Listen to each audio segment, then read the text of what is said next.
welcome everyone to Natural Grocers Nutrition Education presentation. Today we are pleased to present Dr. Alyssa Arms. She is Doctor of Physical Therapy and also owner of Back and Step Physical Therapy. She is also a Certified Orthopedic Clinical Specialist. Welcome, Dr. Arms. Thanks for checking out this video today. My name is Dr. Alyssa Arms. I'm a Doctor of Physical Therapy and a board-certified orthopedic clinical specialist. Today we're going to be talking about the keys for managing and even preventing back pain at home. Let's talk a little bit about some of the facts and figures around low back pain first. We know that it is incredibly common. In fact, 80 to 90% of adults will experience it at some point in time, typically between the ages of 35 and 55. It's also the second most common reason to go see a primary care physician. And this last year certainly changed some things.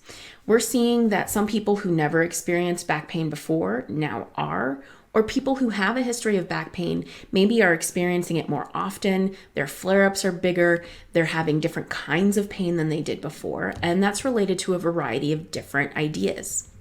One is lacking a good work setup at home.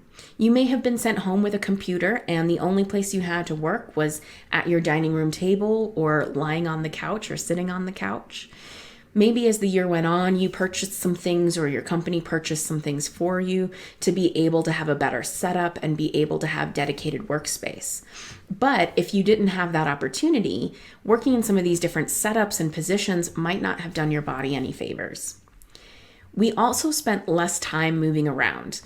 You no longer had the excuse to wander down the hallway to get paper off of the printer, wandering to the building next door to go to your meeting. Even getting outside may have been a little bit more challenging, and most of your activity was wandering in your house to go grab a snack from the kitchen or refill your water.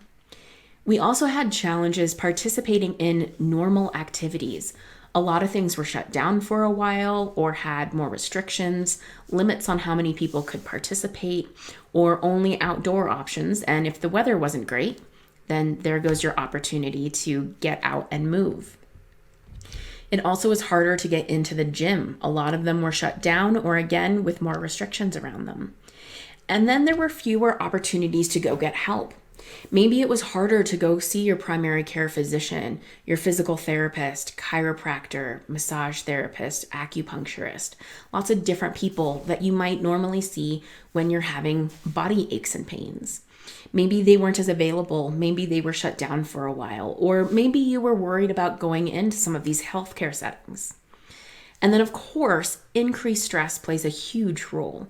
Anytime we're feeling stress in our bodies, it can contribute to how our brain interprets pain and how intense we think our pain is.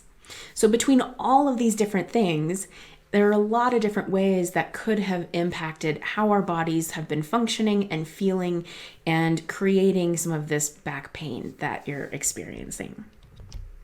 The good news is not all is lost. We have options. Some important points that we should discuss before we get even further into all of this. Pain does not equal damage, hurt does not equal harm, and it is safe to be sore. What this means is just because you're feeling pain in your body, it doesn't mean that something has gone horribly wrong. It doesn't mean that it's irreversible. It doesn't mean that you're stuck with this forever. There are some rare circumstances where that may be the case, but for a lot of people when it comes to low back pain, it's something that can resolve itself within a couple of weeks with just taking some good care of your body. Or if it's lasting a bit longer than that, finding the appropriate people to help you recover. Pain serves as a warning sign. It's just telling you, hey, you need to pay attention. Maybe you're pushing your body a little bit too far. Maybe you haven't been practicing enough self-care. Maybe you've been avoiding some of the exercise activities that you normally would be doing. It's just telling us to pay attention. It doesn't mean that something's horribly wrong.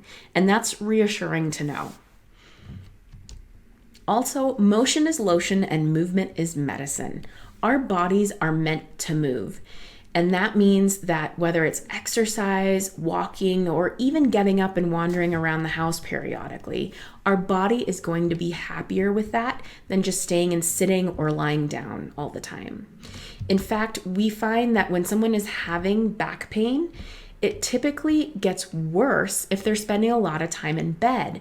There used to be this idea of bed rest, where you hurt yourself and you go stay in bed for a couple of days or maybe even a couple of weeks until it starts to feel better. And what we've been finding over the years is that people actually end up with worse pain or more long-term pain than if they can get up, do some gentle exercises, and do some things to combat what is happening in their bodies. Regular exercise can actually prevent back pain. That means if you're doing it on a regular basis, you're less likely to have back pain in the first place. And we also know that it is a great treatment option for people with back pain. You just have to know what exercises to do and when to do them. But it is a wonderful treatment option. When you look at all of the different things that we have available to treat low back pain, exercise prevents reoccurrence by almost 50%. That is by far the best percentage out of anything else that we have. Medications, surgeries, a lot of different things. Exercise is a fantastic option. And then, like we talked about before, this idea of increased stress equaling increased pain. And when we talk about stress, it doesn't necessarily just mean, oh my gosh, work is crazy and I'm stressed about it. It can mean sleep deprivation, dealing with depression or anxiety, poor nutrition or hydration, that psychological stress, or even fear of movement. When you're already injured, it can be stressful when you move and it hurts a bit, thinking, oh no, what did I do? What am I doing to myself? All of those different things can be forms of stress in our body. And when we have that increased stress, we're more likely to feel that what maybe really is a pain level about here, we perceive as being a lot higher. And so if we're able to do some things to decrease our stress, then we can perceive our pain at its more normal range and not in this more extreme form. So knowing that there's something that you can do with addressing the stress side of things is also a really powerful tool to have. The last thing that I want to throw in here is talking about imaging. This could be X-rays, MRIs, CAT scans. A lot of times when we're experiencing back pain, people may be very quick to jump to say, I need imaging in order to get this taken care of. But what we find is that the results from imaging studies don't always paint the most accurate picture. One of my colleagues says that some of the things we find in imaging, like bulging discs, disc degeneration, all of these different kinds of things are actually normal parts of the aging process, and he terms it as wrinkles on the inside. So for example, if we saw this woman and she was complaining of face pain, I doubt anyone would ever come up to her and say, oh, I bet it's because of those wrinkles that are on your face. So why do we do that when we talk about those wrinkles that are on the inside? Things that we know are normal to see in imaging, especially the older that we get. So that's something that's really important to remember as well. Now that brings us to the question, what can you do? I want to throw in a quick disclaimer here, just saying that the purpose of this information is to promote understanding of health, wellness, and prevention. This information is not intended or implied to be a substitute for professional medical advice, diagnosis, or treatment. And if you are experiencing pain, please go see a medical professional. Here are things that you can try at home. Some of these things that we're going to talk about as far as what you can do at home will apply for when you're actually having low back pain, and most of them also double as prevention for low back pain. The important thing to know is that there may be some variations of what would be recommended for your specific case, for your specific symptoms, and letting you know what intensity that you should be working at. So some of these things we're going to be talking about in more general concepts. And if you're looking for something more specific, then find somebody who can work with you one-on-one to give you the best possible advice. We know that walking provides all kinds of benefits. It decreases pain, decreases stress, It improves your mood, reduces depression and anxiety, and improves overall sleep quality. So in general, walking is fantastic for you. This is also true when people are experiencing back pain. Now, there may be certain circumstances where walking may make some of your symptoms worse, but for the other people where that is not the case, walking is really great. It gets more blood flow to the muscles and helps things relax a bit. If you are doing this as part of managing back pain, or maybe it's a new activity for you, here's some recommendations to follow. Start small. Maybe you decide to go down the driveway and just in front of your house a little bit before turning back around. You can always do multiple laps if you feel like you can do a little bit more. It's better to do short distances and do those laps as needed than going out and saying, I can do 2 miles today, and you get partway out and discover it was a terrible idea and need to turn around and come back home. Particularly when you're dealing with pain. Make them short, do repeated bouts of it, and you should be able to tolerate it well that way. Gradually increase your time or your distance or your speed, whatever feels best for you for tracking, but slowly increase it. And most importantly, listen to what your body is telling you. It will let you know if you did a little bit too much yesterday, or, okay, I think you're pushing it a little bit right now. Let's not do this much next time. A good goal that I like to recommend for people is at least 30 minutes per day, 5 or more days per week. When it comes to low back pain, ice and heat are popular ways to help deal with it as well. Let's talk a little bit about when to use each one. First, ice. This typically is great for the first 24 to 72 hours, or if you're noticing swelling. This also can be helpful if you just feel like it is painful versus kind of tight or achy feeling. With ice, we typically recommend using it for 10 to 20 minutes at a time and making sure that you're taking breaks in between sessions with it. We also recommend that you cover it with a towel or a cloth, maybe a pillowcase, just to protect your skin a little bit, because there is the potential for things like frostbite if you put ice directly on your skin and leave it there for a period of time. When it comes to heat, we typically recommend this after that first 24 to 72 hours, and if you're not noticing swelling. This is great if you're feeling tight or stiff.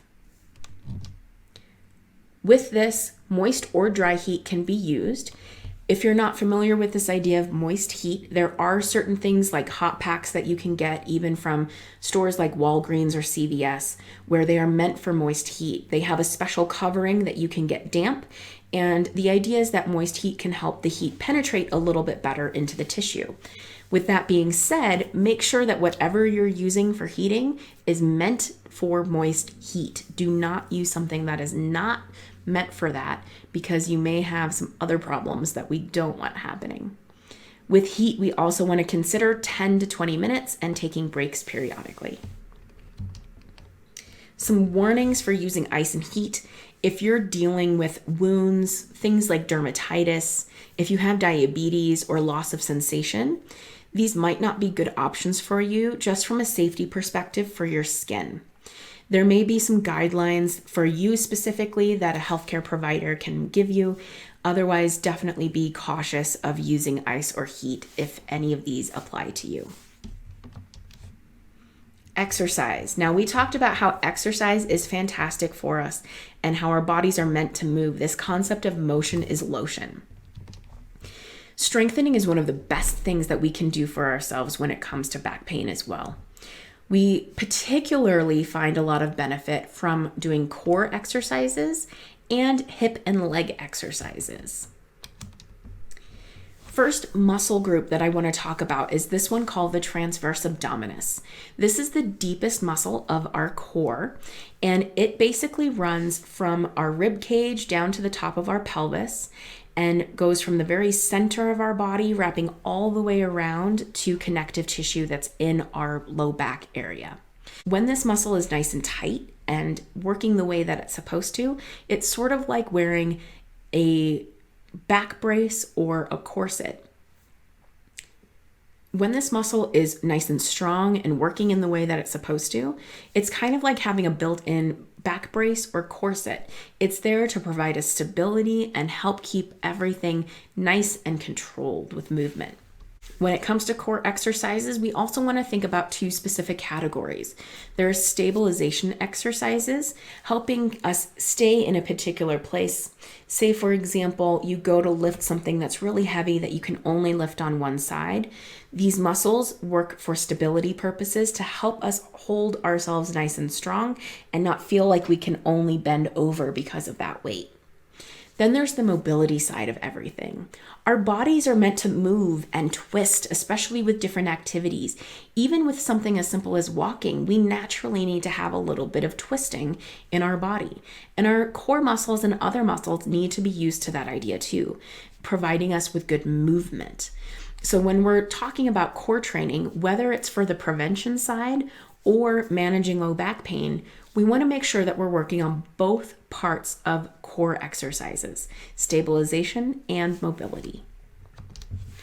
The gluteus maximus is a really important muscle when it comes to low back pain as well. This is a really large muscle that sits in the back of the hip. We can see that it goes from sort of the center of the tailbone all the way out towards the side of the hip. And this muscle is one of the biggest, densest muscles that we have in our body. It is meant to give us a lot of strength and power. Because of the way that we typically function in the US in particular, being a more seated culture, spending a lot of time in cars or sitting in front of computers, things like that, this muscle sometimes doesn't work as well as it could. So doing extra work to make sure that this gluteus maximus muscle is doing its job is really important. That can include things like squats, leg presses, and a lot of other exercises. The gluteus medius is another really important muscle. You can see in this picture that it lies just underneath the gluteus maximus and a little bit more to the side. This muscle is the primary stabilizing muscle of our hip. This helps us keep our pelvis nice and stable when we're putting weight onto one leg, like when we're going up and down stairs, or if you play certain sports that maybe has jumping, it helps protect our knees and hips and other body parts from extra stress. With this muscle, there are lots of ways that we can work it. The way that it mostly works is helping our leg move out to the side. So there are different exercises like monster walks, leg raises, things with some of the weight machines that you can do to help work this muscle as well. The iliopsoas, this muscle is part of a group called the hip flexors. They're muscles that sit on the front of your hip area and help you bring your leg up towards you or help you bring your torso down towards your leg. A lot of times this muscle tends to be weak, again, because we do a lot of sitting in our culture. And so getting this muscle group nice and strong can be important. There are things like certain kinds of leg lifts that you can work on to help with this muscle. The last group that I want to highlight today is the hamstrings. We know that the hamstrings sit at the back of the thigh. It's made up of 3 different muscles, one that sits towards the outside portion and 2 that kind of sit more towards the inside portion of the back of our thigh. The hamstrings help us bring our leg back behind us and help us bend our knee. So 2 very important functions. These are muscles that a lot of times people will say, oh, my hamstrings feel so tight, and they really want to stretch them. But one fun fact about our body is sometimes we actually feel like something is tight when they are in reality weak. So stretching them is actually the complete opposite of what we need to do. Strengthening is often the thing that we need to be doing here. So finding exercises like hamstring curls and leg lifts, again, doing squats, there are a lot of different exercises that can work those hamstrings. Next thing to talk about is this idea of stress management. Earlier in the talk, we talked about how stress can create a difference in how we perceive pain.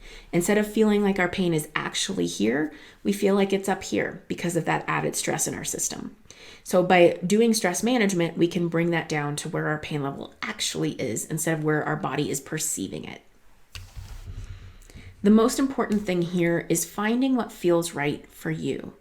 Maybe you choose to do mindfulness practices or meditation. Deep breathing is an easy thing that you can incorporate into your day. Maybe you seek out counseling or you enjoy doing journaling. No matter what it is, find something that works for you, or maybe multiple somethings, and find ways to work it into your regular routine. Especially if you're dealing with back pain currently, make sure that it is a daily practice for you to help decrease that pain and decrease that stress. Let's talk a little bit about when you should go see somebody for more help. Now, here are some different things to consider, and a lot of these are things where if you're experiencing this, getting help sooner rather than later is going to be a good thing. So if you're experiencing sudden or severe pain, that's a good time to go see someone pretty quickly. If your pain has been lasting for more than 2 weeks, this is something where you can go see a physical therapist or your family physician, and getting care sooner than later is good, but it's not an emergency situation if it's been lasting for more than 2 weeks. Now, these next 3 are the ones where you definitely want to go see somebody pretty quickly. If you're noticing changes in your bowel or bladder, this is because some of the nerves that come from our lower back are what control our bowel and bladder. And so if those nerves are being affected pretty significantly, it can change how our body's functioning. Also, if you're experiencing numbness or tingling, and if you've had any sort of recent trauma, like a car accident or a fall, for example. These last 3 really are the ones where going to urgent care, going to the emergency room, or getting into a provider of some sort, your physician, your physical therapist, etc., pretty quickly will be a good thing. Who do you go see? Again, there are these different options. There may be some others to consider as well, but these are going to be some pretty good ones. One thing that's good to know about physical therapists, especially in states like Colorado, is we have what's called direct access. That means that unless you have certain insurances like Medicare, you can actually go directly to your physical therapist for care when you feel like you need it, rather than needing to go through your primary care physician first. By needing to go through somebody else first, it can delay how quickly you're getting care. It can add cost. It can add frustration. And it's nice to be able to go directly to the source of somebody who can help you. So definitely consider reaching out to a physical therapist if you're having some sort of pain, and see if you can go see them directly without needing to take additional steps. Here's some ways that you can work with us at Back in Step PT specifically. We do physical therapy focused on rehabilitation and recovery whenever you're experiencing pain, injury, or surgery. We also really like to focus on prevention and wellness. We hope that you don't need to go down the rehab route in the first place. So we have a lot of options available for that too. And then we do also offer virtual visits. That can be for our traditional PT or for prevention and wellness services. So if you're interested in virtual visits, definitely reach out and we can let you know what options you have available. I also love doing things like this, providing seminars, doing online courses. There are a lot of different options for other information. So let us know if any of that sounds good. We offer information and services for the general public, anyone who's watching this now.